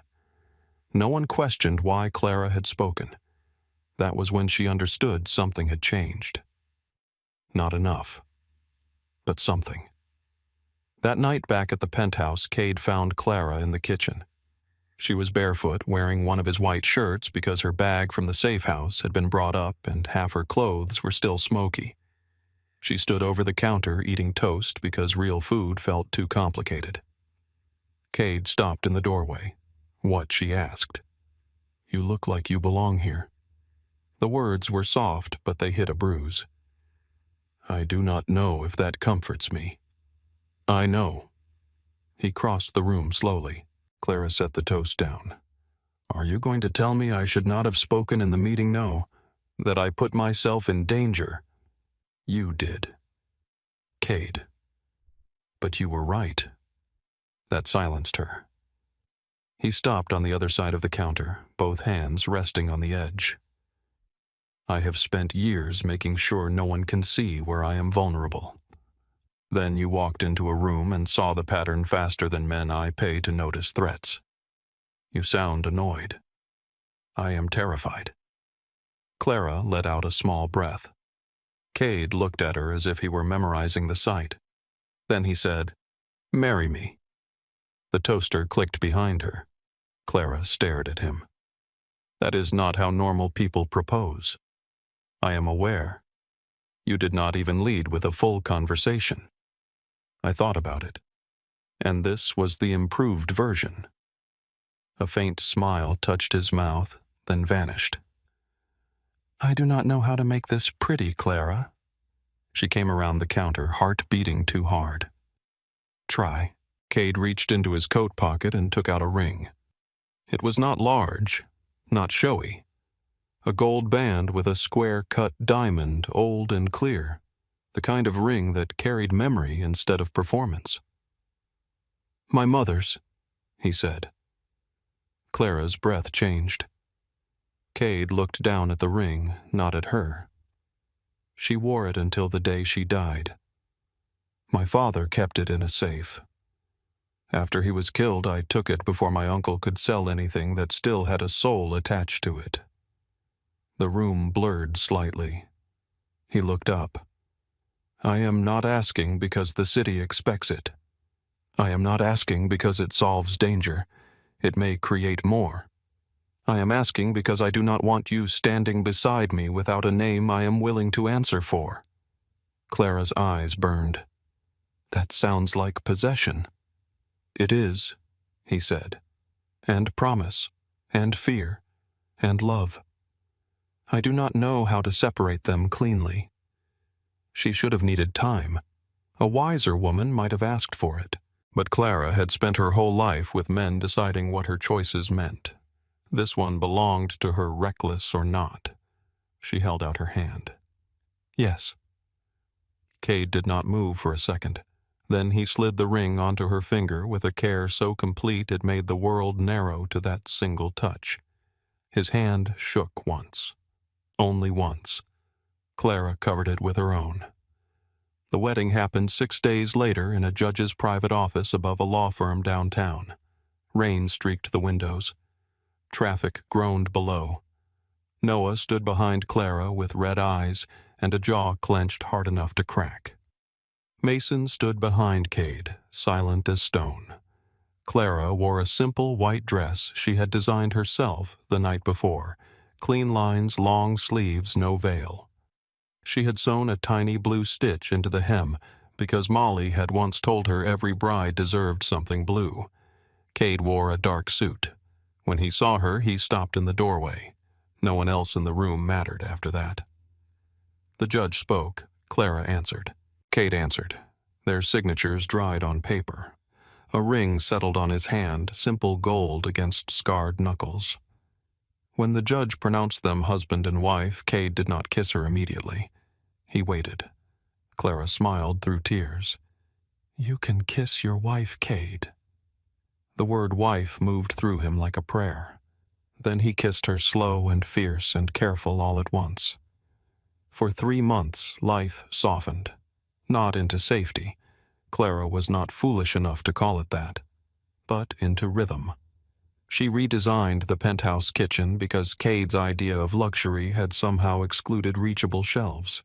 She brought in plants, books, a green chair from her old apartment that Cade claimed was ugly and sat in every night. She worked from the home office, taking clients who no longer disappeared once her new last name became known. That bothered her. The advantage, the fear disguised as respect. She tried not to use it. Sometimes she failed. Cade came home most nights for dinner. On the nights he did not, Clara learned not to ask every question her fear invented. Instead, she trained herself to read what mattered. Was he injured? Was he silent? Did Mason call first? Did Noah come by with that careful face? Then a girl disappeared. Her name was Lena Kincaid, 16, Wyatt's niece. She vanished outside a private school in Lincoln Park on a Tuesday afternoon. The news called it a suspected kidnapping. The Kincaids called it an act of war. Cade came home that night with his face locked down. "I did not take her," he said before Clara asked.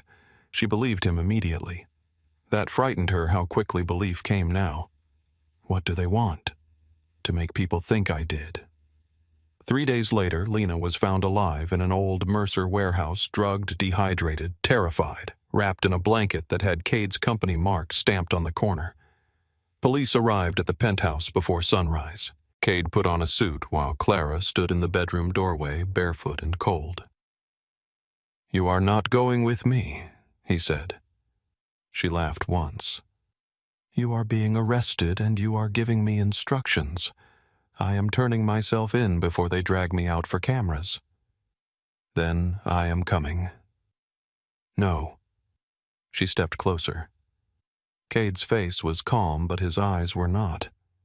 "Clara, listen to me. This is not a room where my name protects you. If you step into it, they write you into the story. I am already in the story."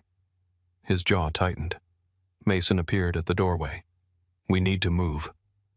Cade looked at Clara like he was trying to memorize her and leave at the same time. She gripped his lapels and pulled him down. "Do not confess to anything you did not do just to keep the city calm." His eyes flashed. "I am many things. Stupid is not one of them." "No, but noble gets men killed too." For one moment his mouth softened, then he kissed her forehead and left. Clara lasted 20 minutes. Then she called Noah. "I need you to take me to the police station." "No, I know where she was kept." Silence. Noah's voice changed. "What did you say?" "The warehouse. The one they found Lena in. I was there for 5 days during the renovation." Clara. "I have invoices, contractor logs, security upgrades, camera timestamps. If Lena had been there when they claimed someone would have seen her." Noah exhaled hard. "I'm downstairs in 5. The police station smelled like old coffee-wet wool and fluorescent exhaustion. Clara walked in with a folder under one arm and Noah at her side. Reporters waited outside behind barricades shouting Cade's name like it belonged to them. Inside, Cade's lawyer argued with a detective near the front desk. When he saw Clara, his expression collapsed into alarm. "Mrs. Mercer, you should not be here. Where is my husband?" The word husband steadied her. The lawyer hesitated. Noah stepped forward. "Answer her." They let Clara see Cade after an hour. He sat in an interrogation room, hands visible on the table. There was a red mark on one wrist from the cuffs. His face was unreadable until she entered. Then everything in him went still. "No," he said. Clara sat across from him. "Yes." A detective stood by the wall with a notebook. Cade did not look at him. "You need to leave. I have evidence." "Clara." She opened the folder and spread the papers across the table. "On the dates, they claim Lena was held in that warehouse. I had crews installing lighting, repairing drywall, replacing locks, and wiring cameras. Here are the invoices. Here are the delivery receipts. Here are the names of 6 workers. Here are the photographs I took because I wanted to change the entryway color." The detective stepped closer. Cade stared at her. Clara met his eyes. "You told me truth was better than a pretty lie. So stop trying to protect me from the truth when it can save you." His voice came out low. "They will come after you for this. They already did." For the first time, Cade looked afraid in front of someone else. Not for himself. For her. The charges began to crack by evening. By the next day they split open. By the third, the story changed. Lena had not been kept in the warehouse. She had been moved there hours before she was found. The blanket had been planted. The lock had been opened with an old access code tied to a Kincaid lieutenant named Owen Voss, who disappeared before police could find him. Cade was released just after dusk. He did not speak to reporters. He did not speak in the car. He did not speak when they reached the safe house instead of the penthouse. Only when the door closed behind them did his control finally fail. He sat on the edge of the bed and put his head in his hands. Clara stood before him, still wearing the same clothes from the station. "I am fine," she said. "No, you are not. You are free." "No," he said, voice rough. "I am not." She knelt in front of him. Cade looked at her then, and the devastation in his face was worse than anger. "My love for you is the cleanest weapon anyone has ever found against me." Clara did not flinch. "Yes, they did not have to touch you. They only had to put you in the line of fire and wait for me to lose judgment. Yes. I need you to leave." "No." "Clara." "No." He stood so quickly she had to rise with him. "I cannot keep doing this. Every day you stay, someone learns another way to reach me through you. Then teach me how not to be reached." His eyes narrowed. "What I am done waiting in locked rooms. I am done being moved from car to car. I am done being the thing everyone protects, hides, threatens, or uses. You are my wife. I know. That is why I am saying this to you and not asking permission from your men." Cade's face tightened. Clara stepped closer. "You want me safe. I want to be capable. Those are not enemies unless you make them enemies. You want a gun, I want training, security, routes, names, exits. I want to know how to tell when a room is wrong before someone has to pull me out of it. I want Noah to teach me how to fight. I want Mason to teach me how to spot surveillance. I want you to stop confusing ignorance with innocence." Cade stared at her like she had spoken a language he had spent his life refusing to learn. "No." Clara nodded once. "Then you are the cage." The words landed hard. She saw him absorb them, resist them, bleed from them in some place no one could bandage. He turned away and stood facing the dark window. For a long time the only sound was the city outside and Clara's own pulse. When Cade finally spoke, his voice was quiet. "I hate the idea of your hands learning violence." Clara moved beside him. So do I. I hate that loving me requires this. I know. I hate that you are right. She looked up at him. That was not surrender, but it was a door opening. Cade turned toward her. His eyes were tired, haunted, and still dangerous. You train with Noah first, defensive only. Mason teaches surveillance. You do not carry a weapon until I say you are ready. Clara lifted an eyebrow. Until we agree, I am ready. A shadow of a smile moved through the exhaustion on his face. You are impossible. I learned from you. For the first time since his arrest, Cade touched her. One hand at her waist, one at the back of her neck, his forehead lowering to hers. You are not a liability, he said. Clara closed her eyes. Then stop treating me like one. His arms tightened around her. Outside, Chicago kept breathing through sirens, rain secrets, and blood. Inside, Clara stood in the arms of the man everyone feared and felt the shape of her life change again. Not safer, not simpler, but more her own. Training began before Clara was ready, which meant it began at the right time. Noah met her in an empty boxing gym on the south side just after dawn, long before the city shook itself awake. The place smelled like leather dust, old sweat and coffee gone bitter in a paper cup. Fluorescent lights buzzed overhead. The ring sat in the center of the room, ropes sagging slightly canvas-stained by years of men trying to prove something with their fists. Clara stood near the lockers in black leggings and an old sweatshirt, arms folded tight against her body. Noah tossed her a pair of wraps. You know how to use these Nomuk good. Means you have less to unlearn. She caught them against her chest. That sounded almost supportive. I am supporting you. You look like you're preparing to bury me. Noah's mouth twitched, but the humor did not reach his eyes. I taught you to ride a bike. I taught you how to lie to Dad without blinking. I taught you how to climb out the kitchen window when you were 16 and grounded. I remember. This is different. I know. No, he said, stepping closer. You don't. Not yet. Learning how to survive this world changes how you see every room you enter. You stop seeing doors as doors. You see exits. You stop seeing strangers as strangers. You see hands, shoulders, weight shifts, eyes.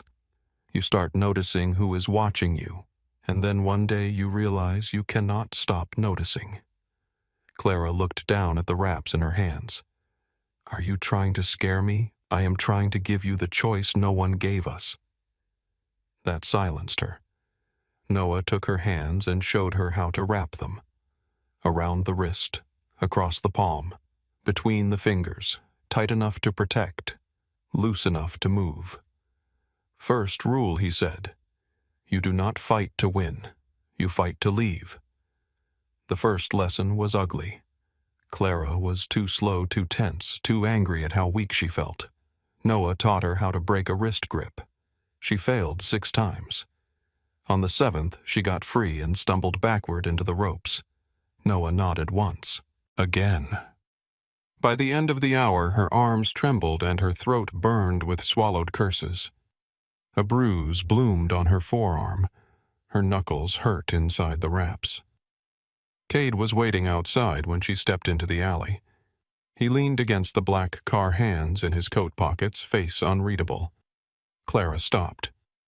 You said you wouldn't watch. I didn't. You waited. Yes. That is almost worse. His eyes moved over her, catching the bruise before she could hide it. Noah came out behind her. She did fine. Cade did not look at him. I know. Clara heard the strain under those 2 words. Not anger. Restraint. She walked to him and held out her bruised arm. Look at it. His jaw tightened.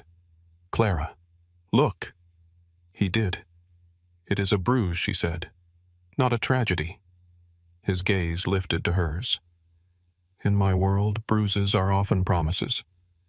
Then let this one promise I am learning. Something shifted in him then. It was not acceptance, not fully, but it was the first crack in his refusal to see her as breakable. He opened the car door. Clara got in because she chose to. Over the next 2 months, her body changed first, then her mind. Mason taught her surveillance in parking lots, train stations, hotel lobbies, and restaurants where the mirrors showed more than the people did. He taught her to notice shoes because people changed coats more often than shoes. He taught her to read the rhythm of a tale, to take 3 turns and never believe the first clean street.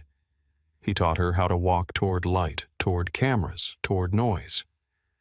Noah taught her how to fall without losing the air in her lungs, how to drive her heel down on an instep, how to turn fear into motion before it froze her. Cade taught her nothing at first. He only watched the aftermath, the bruises, the exhaustion, the way she entered rooms now and paused near the door without realizing it. One night he found her in the penthouse hallway practicing how to slip from a wrist hold. She moved too sharply, lost balance, and hit her shoulder against the wall. Cade was beside her before she could breathe. "I'm fine," she snapped. "I didn't say you weren't." "You thought it loudly." His mouth almost curved. Clara rubbed her shoulder, annoyed with the sting in her eyes. "I hate this. I know. I hate that I need it. I know. I hate that part of me feels stronger and another part feels like something gentle is being taken apart." Cade's face changed. He stepped closer slowly, the way he always did when tenderness frightened him. "Come here." She did. He drew her in one hand at the back of her head, the other flat against her spine. He did not tell her to stop training. He did not say he would protect her instead. He just held her while the shaking moved through and out of her. That was when she understood he had changed too. Not into a soft man, not into a safe one, but into a man who could stand beside her fear without trying to own it. The final trouble with Wyatt Kincaid began with small things. A brick through the window of the cafe where Clara used to work. A florist client who found a dead crow tied to her back gate. An anonymous message left under the windshield wiper of Clara's old neighbor's car. Not threats against Cade. Threats against Clara's former life. The places she had belonged before him. She sat at Cade's office table with photographs spread before her, forcing herself to look at each one without flinching. Cade stood by the window, his entire body too still. Mason pointed to the map. All 3 locations connect to her old routine, cafe client neighborhood. Noah leaned over the table. Wyatt is trying to prove Cade cannot protect everything attached to her. Cade turned from the window. Then I remove Wyatt. The room chilled. Clara looked up. No. Every man went quiet. Cade's eyes found hers. "This is not a discussion. It is if you want me beside you." His face tightened, but he said nothing. Clara stood and walked to the map. Her heart beat hard, but her voice came out steady. "He wants you angry. He knows you will rush toward anything with my name on it. That is the pattern he is building." Mason's gaze sharpened. Clara pointed to the marked locations. "These are not attacks. They are a trail. He is moving you toward Logan Square because that is where you will feel the most guilt. He thinks guilt makes you predictable." Cade stared at the map. Clara looked at him. "Does it?" The question landed in the center of the room. Cade's jaw flexed once. "Yes." Noah lowered his eyes. Mason went still. Clara stepped closer to Cade. "Then we do not give him what he studied." For a long moment, Cade looked at her as if the war inside him had turned physical. Then he said, "What do you see?" Clara breathed. She laid out the route. A visible Mercer response through the cafe. Mason and 2 cars moving loud enough to be noticed. Noah taking Clara's old neighborhood, but only a shadow, not bait. Cade staying out of sight until Wyatt committed to the wrong door. There was one compromised contact in Wyatt's circle, a man Mason had been feeding false scraps for weeks. Clara suggested using him to leak that Cade planned to personally visit her old apartment building at midnight. Cade listened without interrupting. When she finished, he looked at Mason. "Can it work?" Mason nodded. "Yes." Cade looked back at Clara. "And where are you during this?" "With Noah." "No." She lifted her chin. "Not in the center. Not hidden in a panic room. Close enough to read the movement if something changes." "No," he said again, softer and more dangerous. Clara walked to him until they were almost touching. "You said I was not a liability. You are not. Then trust the woman you trained. I did not train you for bait." "I am not bait. I am the person Wyatt thinks you cannot think around." Cade's eyes closed for 1 second. When he opened them, something had surrendered. Not his fear. His control of her. Beside Noah, he said, "Not one step away." Clara nodded. That night, Chicago held its breath. Rain fell thin and cold. Streetlights trembled on wet pavement. The old apartment building looked smaller than Clara remembered, brick darkened by weather windows glowing in scattered squares. She sat in Noah's car half a block away, dressed in black hair tucked under a cap, a small radio in her ear. Her hands were steady in her lap. That steadiness surprised her. Noah noticed. "You okay?" "No." "Good. Okay gets people stupid." She almost smiled. The false leak worked. At 11:58, a dark sedan appeared near the alley behind her old building. 2 men got out, then a third. Wyatt Kincaid stepped from the passenger side wearing a gray coat and no visible weapon. He looked calm, almost bored. Clara's stomach turned. She touched her radio. "He's here." Cade's voice came through low and controlled. "I see him." The sound of his voice steadied something in her chest. Wyatt moved toward the service entrance exactly where Clara had predicted. Mason's visible cars drew 2 of his men away. Noah shifted in the driver's seat ready. Then Wyatt stopped. He looked toward Noah's car, not directly, just enough. Clara felt the old freeze rise in her body. Noah whispered, "Do not move." Wyatt smiled. Then he turned and entered the alley. The trap closed quickly. No shouting, no dramatic chase, just men moving out of darkness with brutal precision. Mason appeared behind one of Wyatt's guards. Cade stepped from the shadow near the service door as if the night had handed him over. Clara could not hear what was said. She saw Wyatt's smile fade. She saw Cade lean close. She saw a choice pass through him. The old Cade would have ended it there. Clara knew that without being told. The old Cade would have left the alley with 1 less enemy and 1 more ghost. Instead, Cade stepped back. Police lights flashed at the far end of the street. Not ordinary police. The kind Cade could move when moving them served his purpose. Federal agents took Wyatt Kincaid in cuffs. Noah exhaled beside her. Clara did not move until Cade looked across the wet street and found her through the windshield. Even from that distance, she saw it. He had wanted blood. He had chosen something else. Later at the penthouse, Cade removed his coat in silence. Clara stood near the kitchen island, still cold from the rain. "Did you want to kill him?" she asked. "Yes." The answer did not surprise her. "Why didn't you?" Cade looked at the city beyond the glass. "Because you were right. About the plan. About guilt making me predictable." He turned to her. "And because I want our future to require fewer ghosts." Clara crossed the room and put her arms around him. This time, when he held her, there was no panic in his grip. Only weight. Only choice.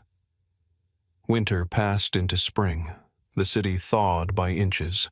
Ice loosened along the river. People returned to patios too early, wrapped in coats and stubborn hope. Clara's business grew not always for reasons she liked, but she learned how to choose her clients with sharper eyes. Cade came home for dinner more often than not. Sometimes he still left in the middle of the night. Sometimes he returned with silence on him like another coat. She learned which questions to ask. Are you hurt? Is Noah safe? Do I need to pack a bag? The other questions waited not forgotten, but understood. One Tuesday morning, Clara stood in the bathroom staring at two pink lines. The whole penthouse was quiet. Outside, sunrise spread pale gold over Lake Michigan. She sat on the edge of the tub with the test in her hand and laughed once too softly to be called joy yet. Then she cried. Cade found her there 10 minutes later. He stopped in the doorway, taking in her face, the test, the stillness. What is it? She held it out. He looked at it. For the first time since she had known him, Cade Mercer sat down because his legs seemed to forget the rest of him. Clara wiped her cheek. You scare half the city before breakfast, but this is what does it. His eyes lifted to hers. Yes. The honesty broke her open. He reached for her, then stopped himself.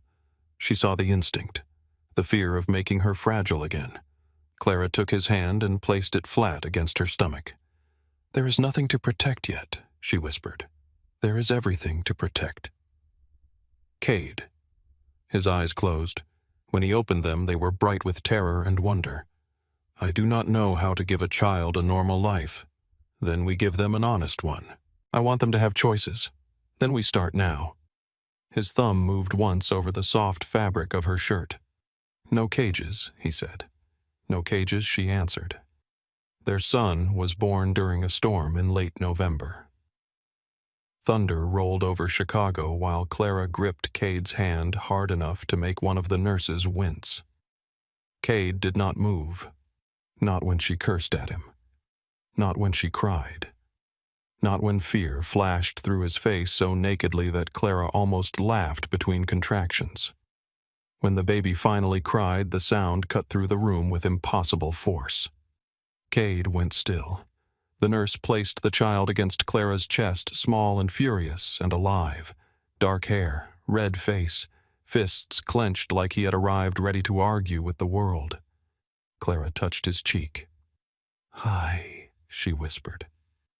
Cade stood beside the bed, white-faced eyes fixed on his son. Do you want to hold him? Clara asked. He looked afraid to answer. The nurse helped place the baby in his arms. Cade held him like a sacred object. Like a weapon he refused to let the world load.